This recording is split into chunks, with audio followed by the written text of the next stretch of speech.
I don't think यो picnic जानु चाहिँ कुनै सिजन चाहिन्छ भनेर हो कि होइन भन्नु त गाइस। तपाईँहरूको माया गर्ने मान्छे, मनपर्ने मान्छे सबैजना साथमा छ भने चाहिँ जति बेला पनि पिकनिक जानु सकिन्छ। जस्तो कि हामी हेर्नु न, यहाँ पिकनिकको सिजन लागेको छैन तर पनि हामी भेट भएर चाहिँ आज पिकनिक जाने भनेर सल्लाह भयो हो। र यो मेरो भ्लग चाहिँ अस्तिको हो, तपाईँले देखिहाल्नु भएको थियो, मैले सानो क्लिप हालेको थिएँ होइन। यहाँ चाहिँ हामी रेडी भइसकेको छौँ खानासाना पकाएर हो।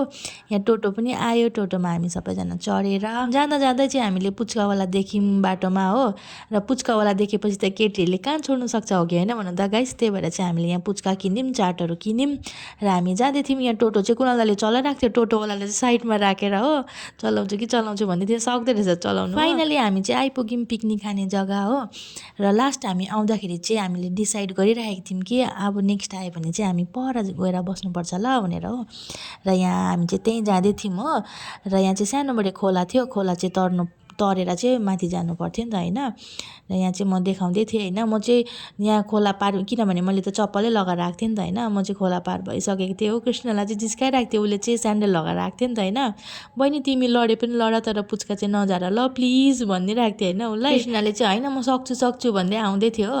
र यहाँ खोला पार गरिसकेर चाहिँ हामी गयौँ। त्यो बलुवाले गर्दा, ढुङ्गाले गर्दा चाहिँ त्यहाँ माथि चढ्दाखेरि पुरा चिप्लिरहेको थियो तल होइन। यहाँ उपसमा पनि झन्डै लड्यो, म पनि झन्डै लडेँ होइन। अन्त त्यति गर्दा चाहिँ हामी माथि पुग्यौँ। र यहाँ खाने आइटमहरू निकाल्दैछौँ हामी हो। यहाँ पपकर्न पनि थियो, हामीले घरबाटै लिएर गएको थियो सबै कुरा होइन। पपकर्न थियो, यहाँ आलु चाट थियो र पुच्का त अघि तपाईँहरूले देखाइहालेँ मैले होइन। अन्त यहाँ मिरिन्डाहरू, कोकहरू निकालेर चाहिँ खाँदै थियौँ हामी, गफसफ गऱ्यौँ एकछिन होइन। र हामीले मात्रै त खाएर भएन, त्यही भएर चाहिँ नानीलाई चाहिँ मैले खाना पहिला सुरुमा चाहिँ खुवाइदिइहालेँ हो। र उसलाई खाना खुवाइसकेर चाहिँ हामी एकछिन गफ गऱ्यौँ, त्यहाँबाट चाहिँ हामीले पनि खाना खायौँ हो। आफूले खाना खाएको भिडियो चाहिँ गाइस मैले बनाउनै बिर्सिहाल्दो रहेछु हो। खानासाना खाएर चाहिँ हामी पनि निस्क्यौँ र यहाँ रुम आइसकेको थियौँ हो। हत्तु भइरहेको थियो हामी चाहिँ हो। र यिनीहरूको रुम जाने बेला पनि आयो, त्यही भएर तिनीहरूलाई चाहिँ मैले पर रोडसम्म पुऱ्याउनु गएँ होइन। मन त थिएन तिनीहरूलाई बाई बाई भन्नु, अलविदा भन्नु हो, तर के गर्नु अब जानै पर्ने थियो होइन।